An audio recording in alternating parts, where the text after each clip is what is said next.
Hello everyone, मैं हूँ Pallavi Sharma and you are listening to a story Masoom Dil. This is the part number 2।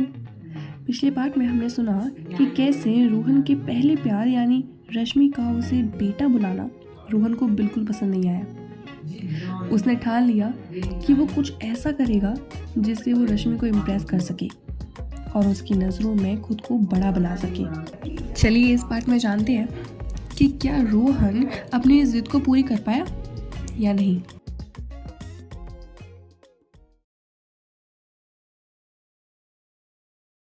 उस दिन के बाद से रोहन थोड़ा ज़्यादा फोकस्ड हो गया। बाकी की लाइफ पे तो कोई असर नहीं हुआ, लेकिन अब वो अपने फ्री टाइम में रश्मि को फॉलो करने लगा था। उसकी आदतों को देखने समझने लगा था। ज़्यादातर उसकी हरकतें आउट ऑफ द सोसाइटी हुआ करती थी।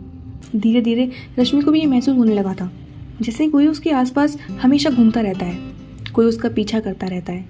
लेकिन उसने उम्मीद ही नहीं की थी कि एक छोटा सा बच्चा उसके आगे पीछे घूमता होगा। वो ध्यान से देखती भी थी तो किसी बड़े को तलाश किया करती थी, मगर कोई बड़ा उसको नजर ही नहीं आता था। रोहन भी अपनी छोटी हाइट का फायदा उठाकर कभी भी छुप जाता था। ये सिलसिला कई दिनों तक चलता रहा। रश्मि किससे मिलती है, किस टाइम पे मिलती है, कब जिम जाती है, कब स्विमिंग पूल और कब वॉक करती है, ये सब रोहन को अच्छे तरीके से याद हो गया था।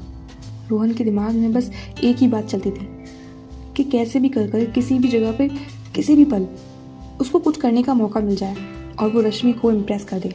मगर छोटी उम्र के ख्वाब अक्सर हकीकत से काफ़ी दूर होते हैं।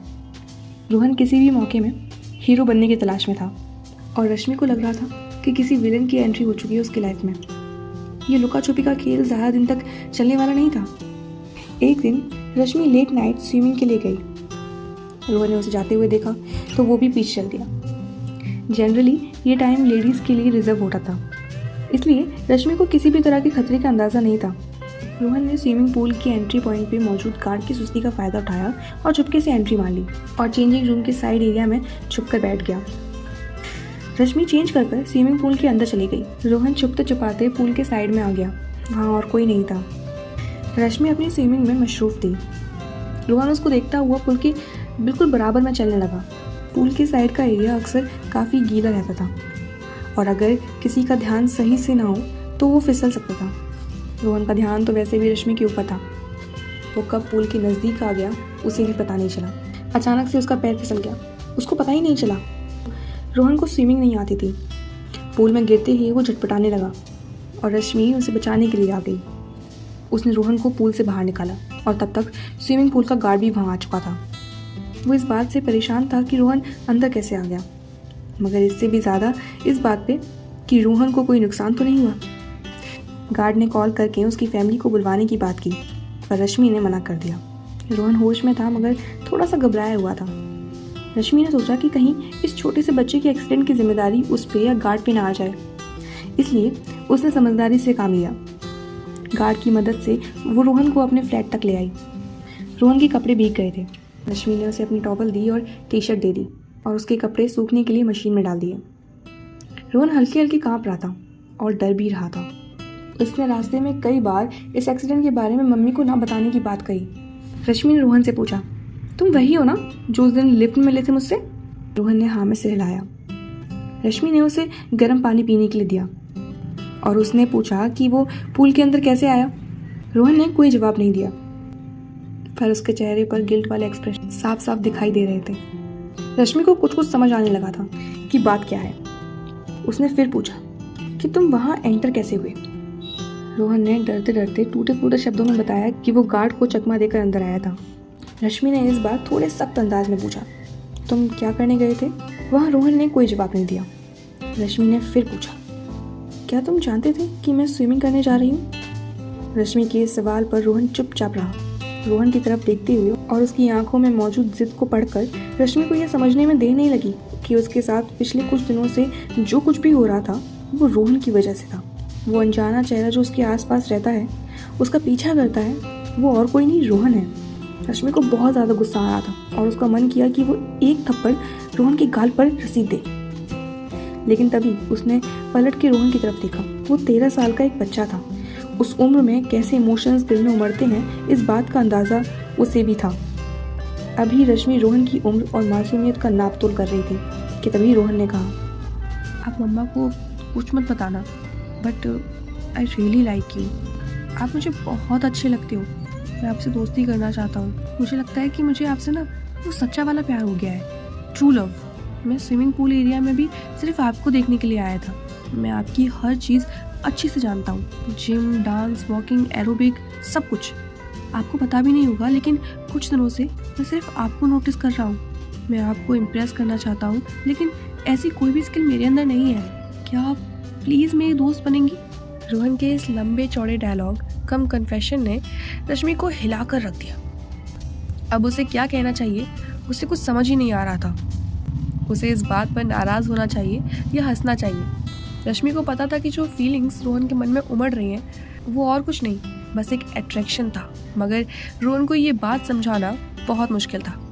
उसकी आंखों में एक जिद थी, एक जुनून था जो अक्सर कच्ची उम्र में आ जाता है। रोहन को अंदाज़ा भी नहीं था कि वो क्या कह रहा है। वो तो बस इतना जानता था कि उसको एक लड़की पसंद आ गई है, और कुछ ऐसे इमोशंस जो उसने कभी पहले महसूस नहीं किए थे वो पहली बार महसूस कर रहा है। ये दोस्ती से कुछ ज़्यादा और मोहब्बत से कुछ नज़दीक वाला रिश्ता था। रोहन के लिए रश्मि उसकी हो गई थी, मगर रश्मि के दिल में ऐसा कुछ भी नहीं था। रश्मि के लिए तो रोहन एक प्यारा सा मासूम सा बच्चा था, मगर जिस उम्र में रोहन था उसे बच्चा कहना एक गलती होगी। रश्मि सोच रही थी कि उसने अगर ऐसा वैसा कुछ भी कहा तो रोहन ना जाने क्या कर बैठेगा। आखिर उन दोनों को एक ही कॉलोनी के अंदर रहना था। वो बात बिगड़ने का रिस्क नहीं ले सकती थी।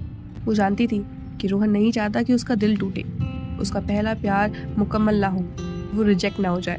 मगर रश्मि के पास हाँ कहने का भी ऑप्शन नहीं था। तभी रश्मि को एक सॉलिड सा आइडिया आया। उसने रोहन को गले से लगा लिया। रोहन उसके गले लगते ही रोने लगा। वो बड़ी देर से शर्म, डर, अफसोस से घिरा हुआ था, और रश्मि के गले लगाते ही जैसे उसके सब्र का बांध टूट गया। यहाँ सुकून भी था और खुशी भी थी। रश्मि के गले लगाने का मतलब रोहन के लिए हाँ था। वो बहुत खुश था, और अपने खुशी के आंसुओं को वो कंट्रोल नहीं कर पाया। रश्मि की आंखों में भी आंसू आ गए। भले ही रश्मि ये रिश्ता ना चाहती हो, लेकिन कौन नहीं चाहता कि कोई उसे यूं टूट कर दीवानों की तरह प्यार करे। अक्सर बड़े लोग ऐसा प्यार करना भूल जाते हैं, ऐसा प्यार जो सिर्फ कोई बच्चा ही कर सकता है। रश्मि ने रोहन को गले से लगाते हुए एक बात समझाई। उसने कहा, मैं तुम्हारे प्यार को समझती हूँ, तुम्हारी दोस्ती को भी एक्सेप्ट करती हूँ। रोहन, तुम बहुत अच्छे लड़के हो, मगर अभी इन सब बातों के लिए काफ़ी टाइम है। अगर तुम मुझे इम्प्रेस ही करना चाहते हो तो कुछ ऐसा करो कि तुम्हारे पेरेंट्स तुम पर प्राउड फील करें। जिस दिन वो प्राउड फील करेंगे ना, मैं अल्टीमेटली तुमसे इम्प्रेस हो जाऊंगी। लेकिन तब तक we'll be best friend, okay? वैसे तो रोहन के लिए ये उसका पहला प्यार था, उसका ट्रू लव था। मगर प्यार में क्या करते हैं ये रोहन को नहीं पता था। क्या करना चाहिए, क्या नहीं करना चाहिए, उसे किसी चीज़ का भी अंदाज़ा नहीं था। रोहन बहुत खुश था क्योंकि जो उसे चाहिए था उसे मिल गया था, और प्यार में लॉस और गेन का सेंस तो उसे था ही नहीं, तो उसे कोई घाटा भी महसूस नहीं हुआ। रश्मि ने भी धीरे धीरे एज अ फ्रेंड ये अट्रैक्शन और ट्रू लव के बीच का फ़र्क समझाने का फैसला किया। उसने रोहन के कपड़े सुखाकर उसे पहनने के लिए दे दिए और एक चॉकलेट देकर उसको लिफ्ट तक छोड़ा। जाते जाते रोहन ने घर आकर उसकी मम्मी से मिलने का इनविटेशन भी दे दिया। रश्मि ने प्रॉमिस किया कि वो ज़रूर आएगी। रोहन अपने पहले प्यार का प्रॉमिस लेकर अपने घर चले गया। प्यार के बहुत से रंग हैं। बचपन में अक्सर हम लोग काफ़ी चीज़ों से अट्रैक्ट हो जाते हैं, काफ़ी लोगों से अट्रैक्ट हो जाते हैं। ज़रूरत सिर्फ इतनी है कि उस प्यार को मैला ना होने दिया जाए। और इसी के साथ हमारी इस कहानी का अंत हुआ। मुझे कमेंट करके ज़रूर बताना कि आपका पहला प्यार किससे और किस उम्र में हुआ था। मैं पल्लवी शर्मा मिलूंगी आपसे अगली कहानी में, और तब तक के लिए stay tuned. And last one, don't forget to subscribe my channel and hit the like button. Bye.